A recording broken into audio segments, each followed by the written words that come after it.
Bonjour, je m'appelle Vivien Vidal, je suis consultant indépendant spécialisé en web marketing auprès du groupement ID Réseau. Pendant 10 minutes, nous allons voir qu'est-ce qui fera la différence entre le site web d'une entreprise touristique efficace et un site web qui le sera moins.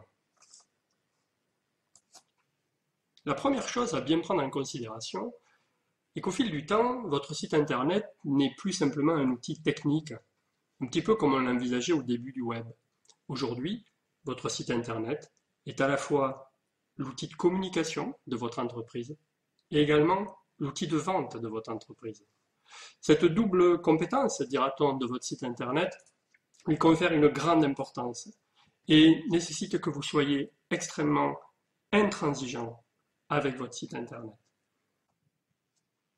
Soyez aussi intransigeant avec votre site internet que vous l'êtes par exemple lorsque vous choisissez un artisan ou un corps d'artisan pour refaire des éléments importants de votre entreprise, votre accueil ou autre.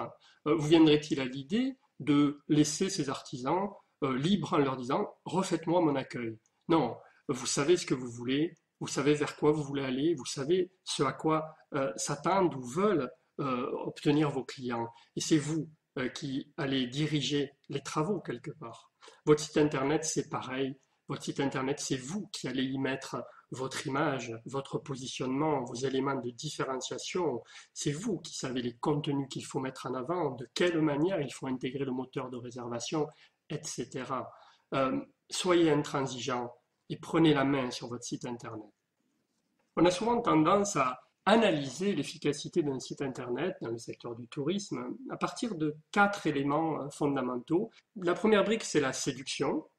La deuxième brique, c'est l'information. Puis vient la rassurance et enfin la vente. Ce n'est pas parce que vous intégrez un outil de vente sur votre site internet que vous allez faire des ventes.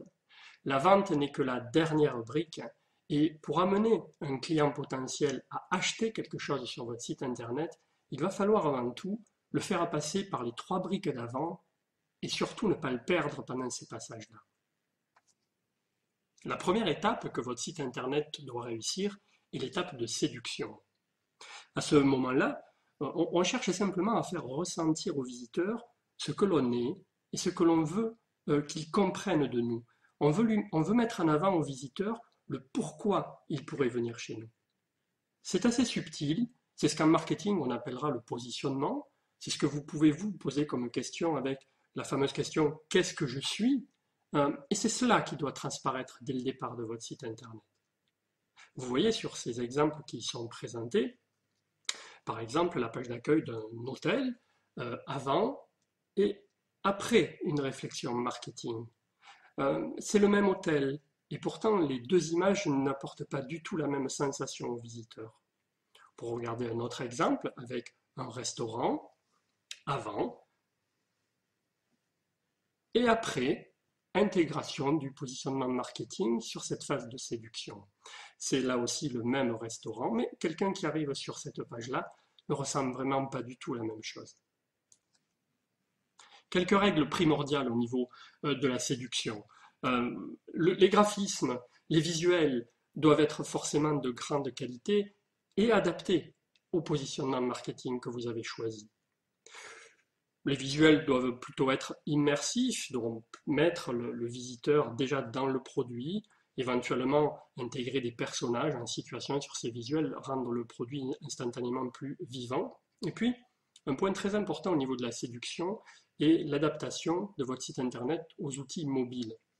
De plus en plus d'internautes utilisent des outils mobiles ou tactiles, des smartphones ou des tablettes. Et bien évidemment, votre site internet doit y être tout à fait adapté, avec notamment les notions de responsive design très communs maintenant dans les sites internet. Et puis sur les outils tactiles, l'intégration d'éléments d'interaction de plus en plus gros pour attirer le doigt de l'utilisateur. Pour terminer cette approche sur la séduction de votre site internet, un focus sur la page d'accueil de votre site. L'internaute va rester environ une dizaine de secondes sur votre page d'accueil.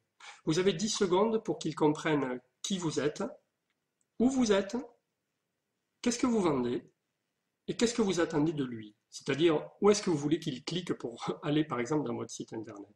Posez-vous ces 4 questions simples par rapport à votre page d'accueil. Les réponses doivent être claires, limpides, évidentes.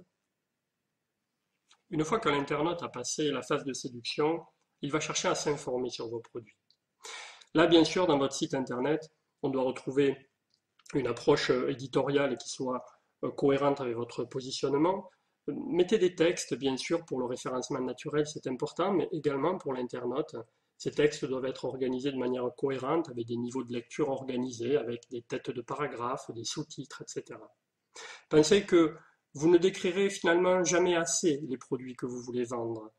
Mettez des descriptifs détaillés, complets, le maximum d'illustrations, de visualisations. Si vous êtes un hébergeur, bien sûr, pensez aux disponibilités. C'est la première information recherchée par un internaute lorsqu'il s'intéresse à un hébergement touristique. Pensez également aux traductions. Si vous avez des cibles de clientèle étrangère, lorsque l'on veut s'informer sur un produit, il faut bien évidemment trouver les informations dans sa langue. Et puis une tendance de plus en plus forte sur les sites internet dans le tourisme, c'est de rendre ce qu'on appelle les produits vivants, toutes les nouvelles technologies qui permettent de faire entrer les consommateurs dans le produit avant qu'ils y viennent, avec des visites virtuelles par exemple. Une spécificité très forte dans le tourisme est qu'une fois la phase d'information terminée, l'internaute a un gros besoin de rassurance. Donc vous devez tout faire pour rassurer l'internaute. Pour cela, vous pouvez bien évidemment mettre en avant des labels si vous en avez, ou des reconnaissances professionnelles, ou des agréments. Pensez aussi à mettre en avant, et ne pas hésiter d'ailleurs à écrire et à s'engager sur vos valeurs, sur vos engagements personnels à faire ce métier de cette manière-là. Mettez-vous en scène aussi. N'hésitez pas à humaniser votre site internet. Mettez des photos de vous si vous faites partie du produit touristique. Cette notion de rassurance passe beaucoup par l'humanisation. Bien évidemment, les avis clients sont très importants au moment de la rassurance. Et il y a différentes techniques pour travailler les avis clients, mais au niveau de votre site internet, pensez à faire remonter les avis de vos clients sur votre site internet. Cela rassurera l'internaute et l'empêchera dans une certaine mesure de sortir de votre site internet pour aller chercher des avis. Enfin, un point également important, c'est la page contact. La page contact est une page qui est souvent parent pauvre sur un site internet et pourtant elle est très importante. Soignez votre page contact, rappelez vos disponibilités, vos coordonnées, quand est-ce qu'on peut vous contacter, comment, dans quelle langue. N'hésitez pas à mettre en place un formulaire pour que les gens puissent vous poser des questions et soyez bien sûr très réactifs derrière. Arrivé à ce stade, le visiteur de votre site va certainement vouloir acheter ou réserver votre produit. Et finalement, l'intégration d'un outil de vente ou de réservation en ligne n'est pas le plus compliqué dans un site internet. Mais pour que l'internaute achète, il ne faudra pas avoir raté et sous-estimé l'importance des phases précédentes. Et puis, ne mettez pas toute la réussite de votre site internet sur les contenus propres de votre site internet. La réussite d'un site internet passe par tout un tas de composantes périphériques à votre site, qui vont être bien sûr vos actions de communication, toutes les actions que vous allez mettre en place pour assurer la visibilité numérique de votre entreprise sur de multiples supports.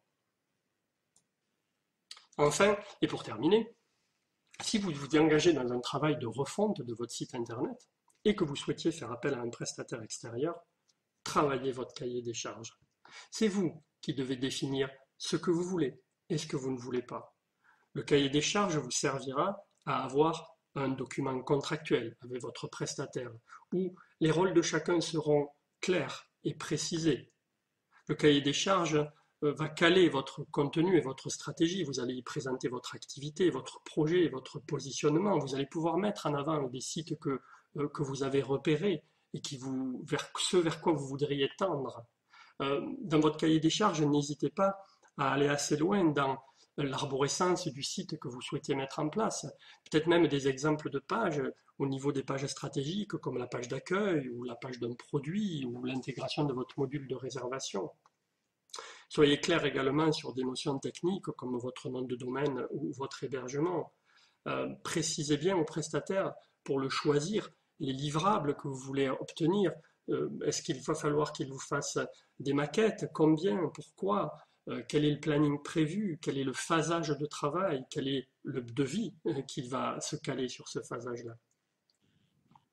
Finalement, plus vous serez précis sur ces éléments-là, et plus votre site internet ressemblera à ce que vous voulez qu'il soit, et pas forcément à ce que votre prestataire aurait voulu vous vendre.